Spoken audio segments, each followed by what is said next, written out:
ডাক ঢোলার কাফেও বাজে, মেলা বসেছে গায়ের মাঝে, মাটির পুতুল নাগরদোলা, মনটা যেন শিকল খোলা।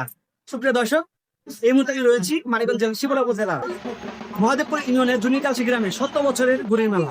আজকে এই বুড়ির মেলায় কিন্তু আমরা দেখতে পাচ্ছি শত শত দর্শনার্থী কিন্তু এসেছে। আজকে এই মেলার সমস্ত তথ্য চিত্র তুলে ধরছি মোহাম্মদ মনির খান, চেতনা মানিকগঞ্জ নিউজ।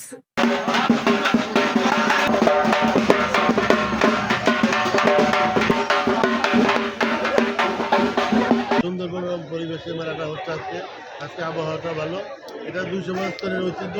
আমার ইউনিয়নে অন্য জায়গায় আরও বিভিন্ন রকম মেলা আছে, বৈশাখী মেলা, বুড়ির পূজা, এরকম চৈত্র মেলা। এইটা হচ্ছে ব্যতিক্রম ধর্মী নিষ্কান্তের মেলা। এই মেলাটা মানে বিরল, এটা একটা মানে আলোচিত এবং খুব প্রচারিত। এই অঞ্চলে যেই মেলাটা হয় এটা আমাদের সীমালাকা মানিকগঞ্জ জেলার প্রত্যন্ত থেকে এখানে প্রচুর ভক্তবৃন্দ এবং লোকজন আছে এবং দেখা যাচ্ছে যে কত শত মানুষ এখানে আছে। আসলে জায়গার একটু সমস্যা। এটা হলো বরিশালের পূজা, বুড়ির পূজা, কালীর পূজা। এটা হলো বুড়ির মেলা বলে। ১০০ বছর আধ্যাত্মিক ক্ষমতা ছিল বলেই তো এতদিন হইলো। হ্যাঁ, আমি ওয়ার্ড মেম্বার মোহাম্মদ রাজামুল্লাহ। আমরা সবাই মিলে ছোটোর থেকেই দেখতেছি, আমাদের জন্মের পূর্বের থেকেই ওনার বাবা করছে, ওনারা এখন করে সহযোগিতায় আমরা সারা জীবনই করে আসছি, এখনও করি। সবাই দেখেন আনন্দমোহর পরিবেশে সবাই এই মেলা উদযাপন করতেছে।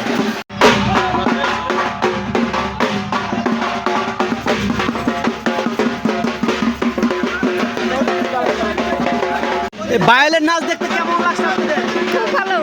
এবারই দেখছেন না এর আগেও দেখেন? হ্যাঁ, এবার তো ৩ বার। ভাই, আপনার পিছনে যে জিনিসটা দেখা যাচ্ছে এটার নাম কি? বরিশাল, পরি ১২ ভাই বরিশাল। এটা মানে ওর উপরে কোনো দেবতা নাই, ওই সর্বোচ্চ বড় দেবতা। এটার পাওয়ার কি জানো?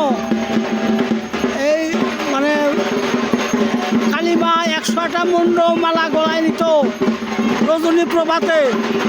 মহাদেব ধারা দেখিয়ে রাস্তায় শুছিল। কালী যখন পাড়া দিল তখন কালীর জিব্বায় কামড় দিল। নিজ পেলে চাই দেয় যে আমার স্বামী। কালী তো ঊর্ধ্বনয়ন, খড়গ হাতে, এই যে ১০০টা মুন্ড মালা কাটা শুরু করলো। তখন ওই যে মহাদেব ফিরিল। এই বরিশাল, এই মহাদেব দাবার খাইছিল, দাবার খাইয়া ১২ ফোঁটা বীজ পেল।